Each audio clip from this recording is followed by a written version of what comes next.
National या international level के sports person के लिए इंडियन आर्मी से डायरेक्ट रिक्रूटमेंट का नोटिफिकेशन आ चुका है। नमस्कार दोस्तों, स्वागत है आपका अपने यूट्यूब चैनल पर। तो चलिए देखते हैं इस नोटिफिकेशन में क्या क्या डिटेल दी गई है। सबसे पहले नोटिफिकेशन में इंडियन आर्मी ने क्लियर किया है कि सिलेक्शन फेयर, ट्रांसपेरेंट और सिर्फ मेरिट के बेसिस पर होगा।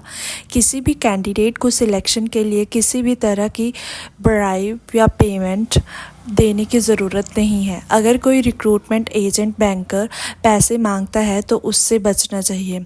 अब बात करते हैं रिक्रूटमेंट की। इंडियन आर्मी ने अनमैरिड इंडियन मेल और फीमेल स्पोर्ट्स पर्सन से एप्लीकेशन इनवाइट की है। ये रिक्रूटमेंट डायरेक्ट एंट्री हवलदार और नायब सूबेदार पोस्ट के लिए है। हवलदार आर्मी में नॉन कमीशन ऑफिसर रैंक होती है। इस रैंक पर सॉल्जर अपनी ड्यूटी के साथ साथ जूनियर सॉल्जर्स को लीड भी करता है। अगर आप स्पोर्ट्स कोटा से सिलेक्ट होते हैं तो आर्मी में स्पोर्ट्स कंटिन्यू करने का भी मौका मिलता है और प्रमोशन की अपॉर्चुनिटी भी मिलती है। नायब सूबेदार यानी जूनियर कमीशन ऑफिसर यानी JCO रैंक होती है जो हवलदार से ऊपर होती है। इस पोस्ट पर लीडरशिप और एडमिनिस्ट्रेटिव रिस्पॉन्सिबिलिटीज़ ज़्यादा होती है।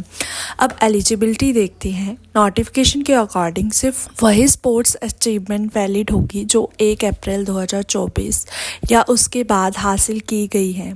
कैंडिडेट ने international competition, junior national championship, senior national championship, खेलो इंडिया गेम्स, यूथ गेम्स या खेलो इंडिया यूनिवर्सिटी गेम्स में पार्टिसिपेट किया होना चाहिए। अब स्पोर्ट्स डिसिप्लिन की बात करें तो नोटिफिकेशन में टोटल 23 पोस्ट इंक्लूड किए गए हैं।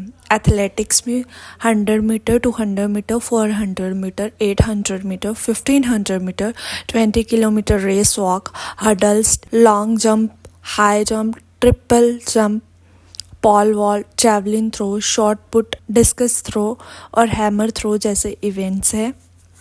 इसके अलावा archery, basketball, boxing, diving, football, hockey, handball, judo, kabaddi, karate, swimming, shooting, volleyball, wrestling, weight lifting, taekwondo, rowing, sailing, kayaking and canoeing, wushu, gymnastic और फेंसिंग भी इंक्लूड किए गए हैं।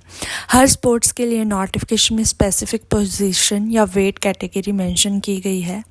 नोटिफिकेशन के लास्ट में एक इम्पॉर्टेंट नोट भी दिया गया है कि अगर किसी प्लेयर के पास एक्सेप्शनल टैलेंट है तो आर्मी उसकी एप्लीकेशन को भी कंसीडर कर सकती है, चाहे इवेंट लिस्ट में डायरेक्टली मेंशन ना हो। अगर आपको इस नोटिफिकेशन की age limit, salary, selection process, physical standards और अप्लाई करने का कंप्लीट प्रोसेस चाहिए तो कमेंट कीजिए आर्मी, मैं उसकी भी कंप्लीट एक्सप्लेनेशन लेकर आऊँगी। मिलते हैं नेक्स्ट वीडियो में। जय हिंद, जय भारत।